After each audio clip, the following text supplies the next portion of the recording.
मैं बहुत खुश था। मेरा निकाह एक नहायत हसीन खूबसूरत लड़की से हो रहा था। मैं आम सा लड़का था, कभी तसव्वुर भी नहीं किया था कि कोई इतनी नाजुक हसीन लड़की मेरी बीवी हो सकती है। मेरी निस्बत मेरी होने वाली बीवी का रंग बहुत चमकता दमकता था और उसकी आंखें भी भूरी थी। खुशी मेरे चेहरे से फूट रही थी। मेरे दोस्त मुझे छेड़छाड़ करने लगे, तो तुम तो छुपे रुस्तम निकले हो, सच बताओ क्या तुम पहले से यही सोच कर यहाँ आए थे? मेरे दोस्त तजस्सुस से हो रहे थे, उनकी बात पर हंस पड़ा था। मैं तो सिर्फ दोस्तों के साथ चित्राल घूमने गया था। वहां जाकर खबर हुई कि वहां मेले का मौसम था। इस मेले में लड़के और लड़कियां गीत गाते नाचते ईद मनाते। ये शादियों का मौसम होता है जिसमें लड़के लड़कियां एक दूसरे का जीवन साथी मुंतखब करते हैं। मैंने भी बाकी लोगों की तरह चित्राल की नहायत हसीन कम उम्र लड़कियों के बारे में बहुत सुन रखा था। मेरे दोस्तों ने इस मेले के बारे में सुना तो मचल उठे, कहने लगे अगर यहाँ तक आने का इत्तेफाक हो ही गया है तो हमें इस मेले में भी शिरकत कर लेनी चाहिए। मुझे लगा कि वो लोग हमें अपने मेले में आने नहीं देंगे,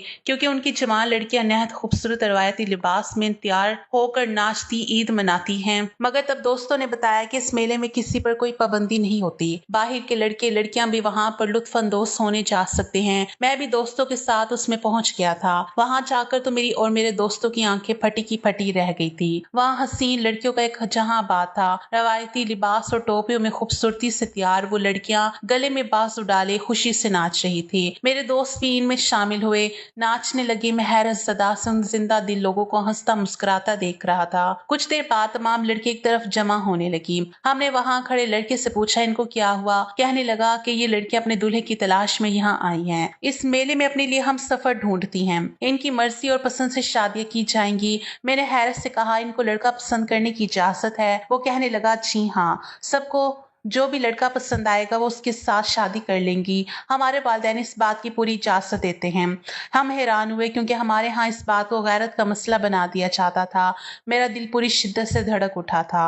वे एक से बढ़कर एक हसीन खूबसूरत लड़की थी। इनके रंग सूरज की रोशनी में चांद की तरह दमक रहे थे। मैंने मजाकन दोस्तों से कहा कि अगर वो लड़की अपने लिए दूल्हा तलाश कर रही हैं तो फिर हमें भी किस्मत आजमानी चाहिए। क्या खबर किसी के दिल में हम उतर जाएं। मैं दोस्तों को उकसा रहा था। सच तो ये था कि मैं उधर की लड़की से निकाह कर लेना चाहता था। वहीं खड़े खड़े लड़कियों को देखते हुए मेरे दिल में हसरत सी पैदा हो गई थी कि मेरी बीवी भी ऐसी हसीन होनी चाहिए। मेरा दोस्त कहने लगा 50,000 कहाँ से लाओगे? एक दुल्हन की कीमत 50,000 है। हमारे पास इतने पैसे नहीं है कि हम अपने लिए यहाँ से दुल्हन पसंद कर लें, इसलिए दूर दूर से आंखें ठंडी करो और वापिस चलो। मेरे दोस्त मुझे हकीकत से आगाह करे थे, जबकि मैं 50,000 की रकम का सुनकर ठटक गया। बहाने से मैंने अपने बटुए को निकाला और पैसे चेक करने लगा। मैं अपनी तालीम के साथ साथ अलग से ऑनलाइन कमाई भी करता था। दोस्तों के साथ घूमने फिरने के लिए मैंने अच्छी खासी रकम जमा की थी, ताकि मैं सफर में किसी मुसीबत का शिकार ना हूँ। मुझे लगा वही रकम मेरे काम आ सकती है। मगर रकम गिनने के बाद मुझे मायूसी हुई। मेरे पास तो सिर्फ 40,000 थे। कुछ रकम मैं पहले चित्राल आने तक खर्च कर बैठा था। मेरी नजर बार बार उन खूबसूरत लड़कियों की तरफ जा रही थी। मेरी नजर एक लड़की पर जम गई थी। वो दुबली पतली कम उम्र लड़की थी। उसकी रंगत बहुत शफाफ थी और नहायत लंबे बाल थे। सर पर चित्राल की रवायती टोपी रखी, वो बहुत हसीन लग रही थी। उनका बार बार शर्माना और हंसना मेरे दिल में उतर रहा था। मैं बेकरार सा उठ खड़ा हुआ। दोस्तों ने पूछा तो कॉल का बहाना करके मैं वहां से चला गया। जिंदगी में पहली बार तो लड़की नहीं देखी थी। यूनिवर्सिटी में भी मेरे साथ कई खूबसूरत लड़कियां पढ़ती थी, मगर वो लड़की मेरे दिल में घुस गई थी। मैं बहाने से उसके पास गया, उसे सलाम दुआ बढ़ाने लगा। वो इत्मीनान से मेरी हर बात का जवाब देने लगी। मैंने बहुत कोशिश की कि मैं उसके दिल में ठहर जाऊं। मैं चाहता था वो खुद मुझे पसंद कर ले। मेरे पास 50,000 ना थे, मगर 40,000 में उसी वक्त देने को तैयार था। मैं बहुत खूबसूरत नहीं था, मगर अच्छा पहनाव और नरम लहजा मुझे लड़कियों में मकबूल करता था। वो लड़की भी मेरी तरफ मतवज्जा हुई थी। मैंने पसंदीदगी का इजहार किया तो उसने मेरी शादी की ऑफर कबूल कर ली। पैसों की बात हुई तो पता चला वो 50,000 शादी के खर्च कर लेते थे। मेरे पास 40,000 थे। उन्होंने वही ले ली और शादी तय कर दी। मगर निकाह का मरहला आया तो मैं बेहोश में आया। उन लोगों का मजहब इस्लाम नहीं था। अब मुझे फिक्र होने लगी कि मैं इस लड़की को कैसे अपने निकाह में लूंगा, जबकि इसका मजहब इस्लाम नहीं था। मैं अपने मजहब से पीछे नहीं हट सकता था। मेरी परेशानी जानकर वो लड़की बोली, हमारे लिए मजहब मायने नहीं रखता। अगर आज मैं इधर के किसी फर्द से शादी करती तो हमारा यही मजहब रहता और मैं अपनी मजहबी रस्मात के मुताबिक इसको अपना शोहर मानती। मगर तुम मुसलमान हो, तुम चाहो तो मुझे कलमा पढ़ा कर मुसलमान कर सकते हो। मैं तुम्हारे साथ तुम्हारी रस्मात के मुताबिक ही शादी करूंगी। ये सुनकर तो मेरी सारी फिक्र हवा हो गई थी। मैं भागते हुए अपने दोस्तों के पास पहुंचा। जब मैंने उन्हें अपने निकाह का बताया तो वो सब बेयकीनी से मुझे देखने लगे। उन्हें लगा मैं मजाक कर रहा हूँ। तुम्हें भी जो लड़की पसंद आए इससे जाकर बात करो, दोस्ती बढ़ा, हो सकता है बगैर पैसों के वो लड़की मान जाए, क्योंकि यहाँ पर हर लड़की और लड़का जो भी एक दूसरे को पसंद कर ले वो निकाह कर रहे हैं। मैंने अपने दोस्तों को कहा तो एक दोस्त मुझसे कहने लगा, तुम तो पागल हो, हसीन सूरत के दीवाने हो रहे हो, तुम्हें क्या खबर इन लड़कियों के बारे में, कैसी कैसी कहानियां मशहूर हैं। शादी अगर एक दिन का खेल होती तो हम भी जरूर कर लेते, मगर ये उम्र भर का फैसला है। तुम एक अनजान मजहब और अनजान जगह की लड़की को जब अपने घर ले जाओगे तो सोचो कैसे अपने वालिद को इसके बारे में बताओगे। मैंने सर झटक दिया। मैंने कहा, मुझे कोई परेशानी नहीं, मैं लड़की को मुसलमान करके इससे निकाह करूंगा और वापस मुझे ज्यादा वजाहत देने की जरूरत नहीं है। तुम जानते हो मेरी वालदा की चंद साल पहले ही वफात हो चुकी है। मेरे वालिद तो पहले ही समझ नहीं पाते मेरा रिश्ता कैसे और कहाँ करे। मैंने कहा, मुझे यकीन है जब मैं अपनी बीवी को अपने वालिद से मिलवाऊंगा तो वो उसे खुले दिल से कबूल कर लेंगे। मगर मेरे दोस्त अजीब से अंदाज में मुस्कुराते हुए बोले, अभी तो खुश हो रहे हो, हम तुम्हारी खुशी जाया नहीं करना चाहते, मगर शादी के बाद तुम्हें अंदाजा हो जाएगा कि ये लड़कियां कितनी अजीब हैं, कि इनकी हरकतें तुम बर्दाश्त नहीं कर पाओगे। निकाह करने से एक बार जरूर सोच लेना। शादी के बाद ऐसा ना हो तुम अपनी बीवी को समझने लगो तो तलाक का फैसला कर बैठो। मैं समझ नहीं पाया मेरे दोस्त मुझे क्या समझाना चाह रहे थे। मैं तब अंदाजा नहीं कर पाया था मैं क्या गलती करने वाला था। मैंने ये जानने में दिलचस्पी नहीं ली कि उन्होंने इन लोगों के बारे में क्या कहानियां सुन रखी थी। मैं कुछ नहीं जानना चाहता था। मेरे दिमाग पर तो उस वक्त उस लड़की का हुस्न सवार हो रहा था। अपनी खुशी में मैंने अपने दोस्तों की किसी बात को तवज्जो नहीं दी। मैंने कहा, मैं सब संभाल लूंगा, वैसे भी लड़कियां शादी के बाद बदल जाया करती हैं। मुझे पूरा यकीन था कि यह जिंदा दिल मासूम लड़की मेरी बीवी बनकर मेरी जिंदगी को हसीन बना देगी, मगर मेरे दोस्त ना जाने क्या इशारा कर रहे थे। उस वक्त मैंने उन्हें ज्यादा तवज्जो नहीं दी। मेरे दिल में कहीं हल्का सा ये ख्याल भी सर उठा रहा था कि मेरे दोस्त जलन का शिकार हो रहे थे। वो इन लड़कियों को देखकर आहें भर रहे थे, मगर उनके पास इतनी रकम ना थी कि वो किसी लड़की को पसंद करते। मेरी किस्मत अच्छी थी कि मुझे 40,000 डिस्काउंट पर मेरी पसंद की लड़की मिल गई थी। मैं अपनी होने वाली बीवी के पास गया। उसका नाम मेहरुनिसा था। मेहरुनिसा ने मुझसे कहा कि तुम मुझे कलमा पढ़ा दो, मैं मुसलमान हो जाऊंगी, मगर हमारी शादी आज नहीं हो सकती, तुम्हें 2 दिन इंतजार करना पड़ेगा। मैं हैरान हुआ। मैंने तो सुना था कि लड़कियां लड़का पसंद आते ही उससे निकाह कर लेती हैं। कहने लगी, ऐसा ही है, मैं तुमसे निकाह करूंगी और मुझे कोई भी मना नहीं करेगा, मगर इससे पहले हमारी एक रिवायत है, इसके बाद मैं तुम्हें मिलूंगी। मैंने कहा, ऐसी क्या रिवायत है? कहने लगी, मैं आज घर जाकर अपने घर वालों को ये पैगाम दे दूंगी कि मैंने अपने लिए लड़का पसंद कर लिया है और इसके साथ मैं भाग रही हूँ। तुम मुझे लेने आ जाना, मैं तुम्हारे साथ घर से भाग जाऊंगी। लड़की की बात सुनकर मुझे झटका लगा। मैं बुलखुला कर बोला, तुम्हें घर से भागने की क्या जरूरत है? मैंने कहा, मैं तुम्हें पैसे दे रहा हूँ, हम एक दूसरे को पसंद करते हैं, शादी करेंगे तो फिर छुपाने की क्या जरूरत है? मैं तो बुखला गया था। मैं नहीं चाहता था कि ये लोग अपनी लड़की भगाने के इल्जाम में मुझे मारपीट कर दे, मगर मेहरुनिसा मेरी बात पर हंसने लगी। बोली, फिक्र मत करो, मैं किसी से नहीं छुपा रही, बस इतला दूंगी कि मैं घर से भाग रही हूँ। यह हमारी रिवायत है, कोई मुझ पर गुस्सा नहीं करेगा। तुम्हारी इजाजत से कल या परसों मेरे वालिदैन मुझे घर ले जाएंगे और फिर हम दोनों रस्म रिवाज के मुताबिक शादी करेंगे, मगर पहली रात मुझे तुम्हारे साथ भागना होगा। मेरी मोहब्बत का यही ऐलान होगा कि मैंने तुम्हें चुन लिया है। मेहरुनिसा की बातों ने मुझे घुमा कर रख दिया था। मैंने अपनी जिंदगी में ऐसी अजीब रवाज कभी नहीं देखा था, मगर मुझे उस लड़की से शादी करनी थी, इसलिए मैं खामोशी से सर हिला गया। मैं रात में मेहरुनिसा को लेने पहुंचा तो वो मेरी मुंतजिर थी। मैं उसे घर से भगा लाया। अपनी हरकत पर मुझे हंसी आई थी। मैं जिस मुआशरे में पला बढ़ा था वहां घर से भागी हुई लड़कियों को सारी जिंदगी इस बात पर जलील किया जाता था, मगर यहाँ लड़की भगाने पर कोई खून खराबा नहीं हुआ था। तब खुशी में इस अजीब रस्म से लुत्फ अंदोज हुआ। मैंने नहीं सोचा था मेरी जिंदगी में आगे क्या आने वाला था। अगले रोज मेहरुनिसा के वालिदैन लड़की को अपने साथ घर ले गए। मैंने उन्हें बताया, मैंने मेहरुनिसा को मुसलमान कर दिया है, इससे निकाह करना चाहता हूँ, तो उन्होंने अपने पुराने रस्मों रिवाज एक तरफ रख दिए और मैंने मेहरुनिसा से निकाह कर लिया। मैं बहुत खुश था। मेरे दोस्त सभी वहां घूमना चाहते थे। मेरा भी वापसी का इरादा नहीं था। मैंने एक छोटे से रेस्ट हाउस में क्याम किया। मैं घूमने के लिए आया था, अपनी पसंदीदा लड़की को बीवी बना बैठा था। मैं उन दिनों हवाओं में उड़ने लगा था। मेरी बीवी ने मेरी जिंदगी में शामिल होकर मेरी जिंदगी को मजीद खूबसूरत बना दिया था। 4 दिन हमने बगैर किसी परेशानी के गुजारे, मगर 5वें रोज मेरी बीवी को संजीदा से लगी। मुझसे पूछने लगी, तुम अभी यहीं रुकोगे या जल्द वापस जाना है? उसके सवाल पर चौंक गया। उससे कहा, मैं अभी फारिग हूँ, कुछ दिन यहीं रुकूंगा। वो जवाबन सोच में गुम होगी। मैं उसे देखता चाह रहा था। सादगी में उसका हुस्न हुस्न मजीद नुमाया हो रहा था। इन 4 दिनों में उसने मुझे अपना दीवाना बना लिया था, मगर इसके चेहरे की सोगवारी मुझे ठटका गई थी। शायद मैं उसे घर नहीं ले जा रहा था, इसलिए वो घबरा रही थी। उसे तसल्ली देते हुए मैं उसके करीब होने लगा तो अचानक उसने मुझे दूर झटक दिया और उस रात ऐसी हरकत की कि मैं साकिन रह गया। अगले रोज मैं घबराया हुआ सा दोस्तों के पास गया। वो सब हसीन वादियों के नजारों में खोए हुए थे। मुझसे पूछने लगे, तुम्हारी शादी कैसे गुजर रही है? मैं परेशान था। दोस्तों से कहा कि निकाह से पहले मुझे उन लड़कियों के बारे में क्या बताना चाहते थे। शादी के 4 दिन बाद अचानक उनसे सवाल कर रहा था। उनकी हैरत बचा दी। कहने लगे, तुम्हें क्या जरूरत पड़ गई? लगता है तुम्हारी बीवी ने अपनी असलियत जाहिर कर दी है। उनकी बात पर मुझे गुजरी रात का लम्हा याद आया जो मेरी बीवी ने मुझे झटक दिया था और अपना सामान बांधकर घर से चली गई थी। वो जाते हुए बोली, मैं तुमसे 1 हफ्ते बाद मुलाकात करूंगी। मैं घबरा गया था, उससे रोकने की कोशिश की, पूछता रहा वो कहाँ गई है, मगर वो तेजी से गाड़ी में बैठी वहां से जा चुकी थी। मैं ये भी नहीं जान पाया कि मेरी बीवी कहाँ गई थी। वो बहुत जल्दी में लग रही थी। मैं ये बात अपने दोस्तों को नहीं बता पाया। मैं नहीं चाहता था कि मेरे दोस्त इस बात पर मजाक उड़ाते, मगर मुझे एहसास हो गया था कि मैं गलती कर बैठा हूँ। मैंने एक मेले में नाचती हुई लड़की को पसंद किया था, मगर मेरे लिए इसके मासी की कोई अहमियत नहीं थी।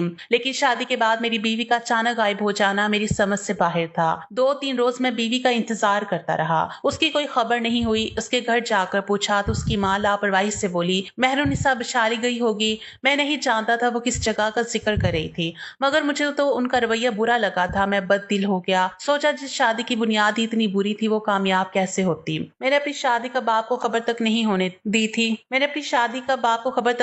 दी थी। कई मर्दों के दरमियान नाचती गाती लड़की अनजान लड़के की मोहब्बत में ईमान ले आई। इज्जत से निकाह करने के बजाय हम घर से भागे थे। 4 दिन वो लड़की ठीक रही थी, मगर फिर अचानक बदल गई। मेरा दिल टूट गया। दोस्तों से वापस चलने का कहा। मेरी खामोशी मेरे दोस्त पर सब वासे कर गए। मैं हंसता मुस्कुराता पुरजोश सा इस वादी में पहुंचा था, मगर वापसी पर दिल खाली हो गया था। मैं मेहरुनिसा से मोहब्बत कर बैठा था। वापस पहुंचा तो अपनी जिंदगी में खुद को इतना मसरूफ कर लिया कि सर खुजाने की फुर्सत नहीं रही। मेरे वालिद परेशान हुए। मैं गुमसुम रहने लगा था, ज्यादा बातचीत नहीं करता था। मेहरुनिसा की बेवफाई ने मुझे किसी काबिल नहीं छोड़ा था। मुझे बार बार यही ख्याल आता था, वो लड़की मुझे बेवकूफ़ बनाकर अब मुझ पर हंसती होगी। मैं अपने खानदान का सबसे ज़हीन लड़का था जो एक छोटी सी लड़की के हाथों पागल बन गया था। मुझे तो लगा था वक्ती पसंदीदगी थी, मगर मेहरुनिसा की मोहब्बत मेरे अंदर जड़ फैला चुकी थी। इसकी बेवफाई के बावजूद मैं उसे भूल नहीं पा रहा था। मेरे वालिद मेरी तब्दीली पर बहुत नाखुश थे। मेरी उदासी की वजह पूछते, मगर मैं उन्हें कुछ बता नहीं पाता था। मेरा जल्द आखिरी सेमेस्टर शुरू हो गया था तो मैंने खुद को पढ़ाई में मसरूफ कर लिया। घर में सिर्फ मैं और मेरे वालिद रहते थे। काम करने के लिए एक मुलाजमा रखी हुई थी। एक रोज मुलाजमा ने मेरा सफरी बैग खोला तो उसे कुछ सामान मिला। मुझसे कहने लगी, साहब आपके सामने कोई खत पड़ा हुआ है, आपके सामान में कोई खत पड़ा हुआ है। मैं मसरूफ था। लापरवाही से कहा, मेरा जरूरी सामान अलमारी में रख देना, मैं बाद में सब चेक कर लूंगा। मैं तो परेशानी का शिकार था, इसलिए उसकी बात को ज्यादा तवज्जो नहीं दी। मुलाजमा अदब से सारा सामान अलमारी में रख कर चली गई। आखिरी सेमेस्टर था। मेरे दिमाग से इस खत का ख्याल बिल्कुल निकल गया था।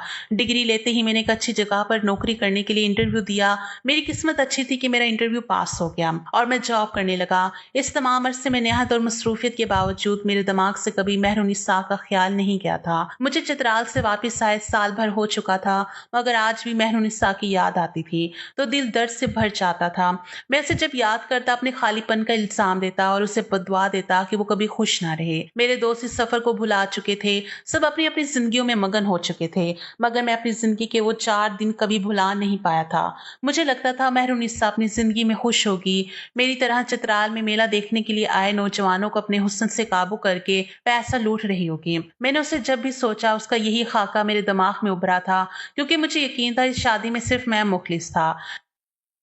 मैं जिंदगी के सफर में आगे बढ़ता जा रहा था। हर कदम पर कामयाबी हासिल हो रही थी, मगर मोहब्बत में शदीद नाकामी का सामना। एक रोज वालिद ने मुझसे अपने अजीज दोस्त की बेटी का जिक्र किया। कहने लगा, मैं तुम्हारा रिश्ता दोस्त की बेटी से करना चाहता हूँ। वो पढ़ी लिखी है और बहुत सादा सी लड़की है, लेकिन मैंने तुम्हें हमेशा पसंद से शादी करने का इख्तियार दिया है। इसलिए मैं एक बार तुमसे पूछना चाहता हूँ, अगर तुम्हारी जिंदगी में कोई लड़की है तो मुझे बताओ, मैं उसे तुम्हारी शादी करवा दूंगा। मुझे फर्क नहीं पड़ता वो लड़की गरीब घराने की है या अमीर है, मुझे सिर्फ तुम्हारी खुशी अजीज है। मेरे वालिद के सवाल पर मुझे चित्राल की वो बेवफा हसीना बहुत शिद्दत से याद आई। मैंने कहा, मेरे दिल में कोई लड़की नहीं है, आप जहाँ चाहे मेरा रिश्ता कर सकते हैं। मैंने सोच लिया था मेहरुनिसा के लिए खुद को मजीद अकेला नहीं करूंगा।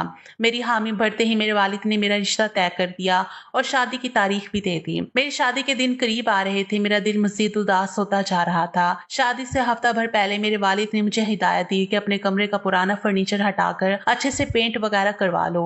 यहाँ नया फर्नीचर आएगा। अपना सामान समेटते हुए मैंने अलमारी से चीजें समेटी तो मेरे सामने खत आया। वो खत देखकर मैं चौंक गया। गुलाबी से पेपर में बंद किया गया वो खत मेरे लिए बिल्कुल नया था। मैं सर झटक गया। वो खत फेंकने लगा जब वो मुझे अचानक याद आया। मुझे मुलाजमा ने सफरी बैग से निकले किसी खत का जिक्र किया था। मेरा दिल बुरी तरह धड़क उठा। एक लम्हे में मुझे समझ आया था कि वो खत मुझे मेहरुनिसा ने दिया होगा। मैंने कांपते हुए हाथों से खत खोला। उसमें अदाब के साथ मेहरुनिसा ने एक पैगाम लिखा हुआ था। मैं चंद रोज के लिए बशाली जा रही हूँ। तुम भी चतराल में मौजूद हो, इसलिए फिक्र मत करना। हमारी ये निहायत पुरानी रवायत है। नापाकी की हालत में हम लड़कियां घरों में नहीं रहती। हम बशाली नाम की एक बड़ी सी इमारत में रहती हैं। तुम चाहो तो मुझे बशाली में मिलने आ सकते हो, मगर तुम मुझे छू नहीं सकते। मैं तुम्हारे आने का इंतजार करूंगी। मेहरुनिसा का वो पैगाम पढ़कर मेरे दिमाग में धमाका हुआ था। उसकी माँ ने भी उस जगह का जिक्र किया था। जब मैंने वैशाली नामी जगह की मालूमात गूगल पर सर्च की तो मेरे सामने से वाज़ेह होता वो सियाह दीवारों की एक बड़ी सी इमारत थी। उधर की लड़कियां अपनी पुरानी रवायत के मुताबिक मखसूस अय्याम वैशाली के अंदर रहकर गुजारती थी। हत्ता की लड़की माँ बनती तो बच्चा पैदा होने के बाद 40 रोज वो उसी वैशाली में गुजारती थी। वैशाली को मुकद्दस जगह माना जाता था। मर्दों को वैशाली की दीवारों को छूने की भी इजाजत ना थी। अपनी औरतों को सामान पहुंचाने या मिलने के लिए मर्द को जाने की इजाजत थी, मगर बिना छुए सामान दिया जाता था। वैशाली में रिहाइश के दौरान औरतों को उसका शोहर भी छू नहीं सकता था। खत पढ़कर मैं अपनी जगह साकित होकर बैठ गया था। मेहरुनिसा चंद रोज के लिए वैशाली गई थी। वो मुझे सब बता कर गई थी। फिर भी मैं उसे बेवफा और न जाने क्या क्या कहता रहा। परेशानी की बात तो ये थी कि मैं उस लड़की से निकाह करके वहां अकेला छोड़ आया था। मैं कभी पलट कर उससे नहीं मिला। उस खत का मुझे 1.5 सालों में कभी ख्याल ही नहीं आया। मैंने इतना वक्त जाया कर दिया था। मेहरुनिसा की याद में पागल होता जा रहा था। कभी जान नहीं पाया कि वो वैशाली में तन्हा रहते हुए मेरा इंतजार करती रही होगी। मेरी आंखों में बेइख्तियार आंसू आ गए थे। मेरा दिल चाहा उसी वक्त उठकर वैशाली पहुंच जाऊं और मेहरुनिसा से अपने किए की माफी मांगकर उसे अपने साथ ले आऊं। मैं बेकरार से उठा खड़ा हुआ और उसी वक्त अपने वालिद के पास गया और मेरी शादी के इंतजामात में मसरूफ थे। मैं कुछ रोज के लिए चित्राल जाना चाहता था। मेरे अचानक जुमले पर मेरे वालिद ने ठटक कर मुझे देखा। 1 हफ्ते बाद मेरी शादी है। घर में शादी की तैयारियां हो रही हैं। तुम्हें चित्राल अचानक क्या काम पड़ गया? मेरे वालिद ने हैरत से सवाल किया। प्लीज मुझे जाने की इजाजत दे दें। मेरा जाना बहुत जरूरी है, मगर मैं अभी ना गया तो बहुत देर हो जाएगी और मैं सारी जिंदगी पछताता रहूंगा। मुझे कभी चैन नहीं मिलेगा। मुझे एक बार जाने दे। मैं अपने वालिद से मिन्नतें करता बेसाख्ता रो पड़ा था। वो बुखला गए। अपनी बाशऊर जिंदगी में पहली बार मैं इस तरह अपने बाप के सामने किसी बात पर रो रहा था। घबराओ मत बेटा, मैं पीछे सब संभालूंगा। अगर तुम्हारा जाना बहुत जरूरी है तो तुम चले जाओ। मेरे वालिद ने इजाजत दे दी। मैंने अपने चंद जोड़े रखे और फौरन टिकट करवा कर चित्राल की तरफ रवाना हुआ। मैं जानता था वो बहुत लंबा सफर था, मगर मैं पहली फुर्सत में मेहरुनिसा के पास पहुंचना चाहता था। चित्राल की वादी की वैशाली में कदम रखते ही मैं सीधा मेहरुनिसा के घर पहुंच गया। मेरी दस्तक देने पर मेहरुनिसा के वालिद बाहर आए। वो बहुत बुजुर्ग और कमजोर लग रहे थे। मुझे देखकर ठटक गए। फिर उनके चेहरे पर नफरत भरे तासुरात फैले थे। मैं शर्मिंदगी से सर झुका गया। मैं जानता था अपनी बेटी की बेवक्ती पर वो दोनों मुझसे नफरत करते होंगे। मैंने बात करने की कोशिश की तो वो बूढ़ा बोला, हमारा तुमसे कोई वास्ता नहीं, तुम यहाँ क्या लेने आए हो? मैंने कहा, मुझे मेहरुनिसा से बात करने दे, इससे मिलना चाहता हूँ। मैं गलत फहमी का शिकार हो गया था, मगर मैंने मेहरुनिसा को तलाक नहीं दी थी। मैंने कहा, मैं आज भी उसे अपनाने को तैयार हूँ। वो मेरी बीवी है, मुझे एक बार मेरी बीवी से मिलने दें। मैंने रोते हुए मिन्नतें की तो वो बूढ़ा मुझे खाली खाली नजरों से देखने लगा।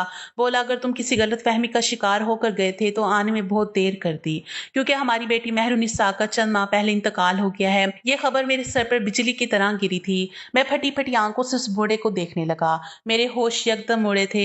मुझे इस बात यकीन नहीं है। मैं जानता हूँ आप मुझे झूठ बोलकर यहाँ से भेजना चाहते हैं। मुझे एक बार मेहरुनिसा से मिलने दे, मैं माफी मांग लूंगा। मैं तड़पने लगा। मेरी हालत गैर होने लगी। वो बूढ़ा तरस खाकर मुझे अंदर ले गया। तब उन लोगों ने मुझे पूरी तफसील बताई। मेहरुनिसा वैशाली से लौटी तो कितने रोज मेरा इंतजार करती रही। उसने मुझे बहुत तलाश किया। कई माह तक उसने इंतजार किया। मैं लौट लौट आऊंगा, इससे यकीन था मैं उसे कभी अकेला नहीं छोड़ूंगा। आहिस्ता आहिस्ता उसका इंतजार खत्म होने लगा। मेरी सास ने बताया कि मेहरुनिसा माँ बनने वाली थी। वो तुम्हें ये खबर देना चाहती थी, मगर तुमने ना अपना पता बताया, ना अपना नंबर दिया। तुम ऐसे गए कि हमें तुम्हारा कोई सुराग ही नहीं मिला। बच्चे की पैदाइश के बाद मेहरुनिसा 10 दिन बशाली में रही, तो वहीं क्याम के दौरान उसकी मौत हो गई। बच्चे को हम अपने पास ले आए और मेहरुनिसा को वादी से कुछ दूर जमीन में दफना दिया, क्योंकि बशाली में क्याम के दौरान जो लड़कियां मरती हैं उनको बाकायदा रस्म के साथ नहीं दफनाया जाता। ये सुनकर मेरे रोंगटे खड़े हो गए। मैं उस मासूम लड़की को अपनी जिंदगी में शामिल कर चुका था। वो मेरी बीवी थी, मगर फिर भी ऐसी लावारिस मौत मरी थी। मुसलमान होने के बावजूद की लाश में रहने की वजह से वो अपने पुराने रिवाजों पर चलती रही। उसे ना जनाजा नसीब हुआ, ना ही गुस्ल, ना कफन दफन। मैं फूट फूट कर रो रहा था। मुझे तब समझ आई कि मेरे वजूद के अंदर बेचैनी क्यों बढ़ती रही थी। मुझे लगता था मुझे मेहरुनिसा की बेवफाई रुलाती है, मगर मैं नहीं जानता था मुझे उसकी आहें बेसुकून करती हैं। मेरे ज़मीर पर बोझ पड़ गया है। मैंने मेहरुनिसा के अब्बू से मिन्नतें की, मैं अपने बच्चे को एक नजर देखना चाहता हूँ, मगर बूढ़े ने साफ इनकार कर दिया। कहने लगे कि इधर की कई बेटियों की शादियों का यही इंजाम हुआ है जो मेहरुनिसा का हुआ। तुम मर्द ऐसे ही करते हो। हम कमजोर है, हमारी बेटी की निशानी हमारे पास है। अगर हम तुम्हें बच्चा दिखा दें तो तुम हमसे छीन कर ले जाओगे। हमें यकीन नहीं है तुम्हारी कहानी में कितना सच है। अब हम अपने बच्चे को तुम्हारे हवाले नहीं करेंगे। मेरी मिन्नतों पर भी वो नरम नहीं पड़े। मजबूरन मुझे खाली हाथ लौटना पड़ा। मैं अपनी शादी से एक दिन पहले घर वापस आया था। मेरी हालत इतनी खराब हो रही थी कि मेरे वालिद घबरा गए। मैं गुमसुम सा कमरे में पड़ा रहा। घर में हर तरफ शादी की तैयारी हो रही थी। पूरा खानदान जमा था। मेरे वालिद मुझसे बार बार पूछने लगे, तुम्हें क्या परेशानी है? चित्राल में तुम्हारे साथ ऐसा क्या हुआ है कि तुम इतनी उजड़ी हुई हालत में वापस लौटे? मैंने अपने वालिद को तब भी कुछ नहीं बता पाया। मैंने उनके हाथ पकड़कर रोते हुए इल्तिजा की, मेरी शादी मत करें। मैं शादी के काबिल नहीं हूँ। मैं किसी भी लड़की को इज्जत देने के काबिल नहीं हूँ। मैं रो रहा था। बराए मेहरबानी मुझ पर एहसान करें। मेरे वालिद साकित हो गए। मेरी शादी एक रोज पहले खत्म हो गई थी। मेरे वालिद के दोस्त ने मेरे वालिद को इतनी बातें सुनाई कि वो सर झुका कर रह गए। मैं इस मामले में बिल्कुल बेबस हो चुका था। मेरी फिक्र में घुलते घुलते मेरे वालिद एक माह के बाद वफात पा गए। उनकी वफात को भी 2 साल गुजर चुके हैं। मैं अपने घर में अकेला रहता हूँ।